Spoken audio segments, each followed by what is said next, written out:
সকাল সকাল ঘুম থেকে তাড়াতাড়ি উঠে পড়লাম, কারণ আজকে রোববারের বাজার, তাড়াতাড়ি রান্না করতে হবে। তার জন্যই ঘুম থেকে তাড়াতাড়ি উঠে মুখ হাত পা ধুয়ে এসে ভাই দোকান থেকে বিস্কুট এনেছিল, বিস্কুট খাচ্ছি। আর খেতে খেতে আকাশটা দেখছি, আকাশটা মানে খুব মেঘ করেছে, মনে হচ্ছে বৃষ্টি হবে। আর সত্যি কথা বলতে আমাদের দু ভাইয়ের জীবনটা এমনই একটা কঠিন হয়ে গিয়েছে, সকাল থেকে উঠে কি খাবো না খাবো ভাবনা চিন্তা করতে হয়। যাই হোক, আমি থালা মারতে যাচ্ছিলাম আর ভাই একটু মাংস নিয়ে এসছে, অনেকদিন পর মাংস নিয়ে এসছে। সত্যি কথা বলতে অনেক দিন ধরেই মাংস খাই না, তাই ভাই অল্প করে মাংস নিয়ে এসছে। অল্প করে এনেছি কেন বললাম, কারণ মুরগির মাংস খেতে খুব একটা ভালো লাগে না, আমারও তেমন ইচ্ছা করে না আর ভাইয়েরও ইচ্ছা করে না, তাই ভাতের সাথে অল্প এক দু পিস হলেই হবে। তো তার জন্য যখনই পোল্ট্রির মাংস আনে অল্প অল্পই আনে। তো যাই হোক, এখন থালা বাসন মাজা ধোয়া করে চলে আসলাম, এখনই ভাতটা বসিয়ে দিতে হবে। তাই আমি ঘরে গিয়ে পরিমাণ মতন চাল নিয়েছি, আমরা যেমন খেতে পারি তেমনই চাল নিয়েছি। আর কিছুদিন যাচ্ছে একটু দেরি করে ঘুম থেকে উঠছি, একটু রাত করে ঘুমাচ্ছি বলে হয়তো সকালে ঘুম থেকে দেরি করে উঠছি। আর ঘুম থেকে দেরি করে উঠছি বলে ঘরের কাজ পিছিয়ে যাচ্ছে, কাজ করতে করতে বেলা হয়ে যায়, ভালো লাগে না,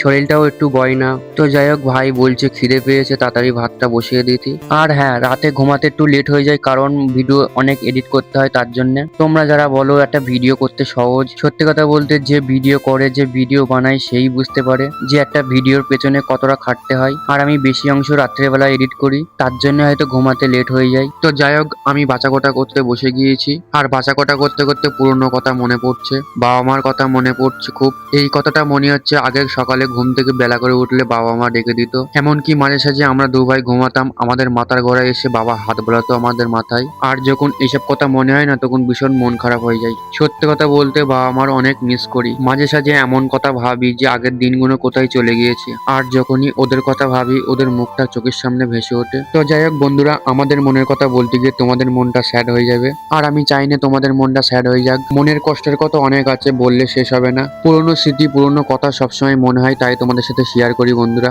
কারণ তোমরা ছাড়া বলার মতন আর কেউ নেই। তো যাই হোক, একটু আদা রসুনটা বেশি করে নিয়ে একটু পিষে নিচ্ছি, ভাবছি আজকের মাংসটা অন্য ভাগে রান্না করব। যখনই মাংস আনি একই রকম করেই রান্না করি, তাই আজকে ভাবলাম একটু অন্যরকম করে রান্না করব। কিন্তু তার আগে ভাতটা হয়ে গিয়েছে, ভাতটা লাভিয়ে ফেলবো। আর আমি ভাতটা লাভিয়ে ফ্যান গালতে দিয়েছি, তারপর কড়াটা গ্যাসের উপর চাপিয়ে দিয়েছি। আর ভাই বলছে আজকের আমি রান্না করব, তুই সব গুছিয়ে দে। তাই আমি সমস্ত কিছু গুছিয়ে দিয়েছি। আবার তোমরা যেন ভেবো না যে রান্না করতে পারে না, রান্না করতে পারে কি না পারে তোমরাই দেখে নাও। সত্যি কথা বলতে আগে যখন বাবা মা ছিল এক গ্লাস জল নিয়ে খেত না, তবে এখন ভাইও বুঝে গিয়েছে যে পরিস্থিতির সাথে সবকিছু মিলিয়ে নিতে হয়। আর দেখো, মাংস আগে সব মশলা মাখিয়ে নিয়েছে, আর কালারটা কেমন এসছে। আর ভাই বলছে আজকের মাংসটা রান্না করব, কেমন লাগে খেতে দেখবি। আমি বলছি ঠিক আছে কর দেখি, এমন মাংস রান্না কেমন লাগে দেখি। আর দেখো, কড়াইতে তেল দিয়ে গোটা জিরে দিয়েছে, তারপর গামলেতি মাংস মশলা মাখিয়ে রেখেছিল এখন এই কড়াইতে দিয়ে দিচ্ছে। আর ভাই মাংস কষছে, আর আমি পাশে দাঁড়িয়ে দাঁড়িয়ে দেখছি। তবে ভাই আগে রান্না করতে ধারে পাশে আসতো না, আর আমি বলি আমি যদি কোনো সময় বাড়ি ঘরে না থাকি তখন তো রান্না করে খেতে হবে, এখন সবকিছু শিখে রেখে দে। তাই এখন মাঝে সাঝে একটু রান্না বান্না করে, তবে যা রান্না করে খেতে হবে, আমার থেকেও সুন্দর রান্না করে। আর ভাই আগে ভালো মন্দ রান্না না হলে খেত না, আর সেই ভাই এখন রান্না করে খেতে হচ্ছে। সত্যিই আমাদের দু ভাইয়ের কপাল। যাই হোক, রান্না হয়ে গিয়েছে, এখন আমরা দু ভাই খেতে বসে গিয়েছি। ভাই ভাত তরকারি সবকিছু বেড়েছে, আর ভাই বলছে কেমন হয়েছে তরকারিটা, আর আমি বলছি না, মোটামুটি ভালো হয়েছে।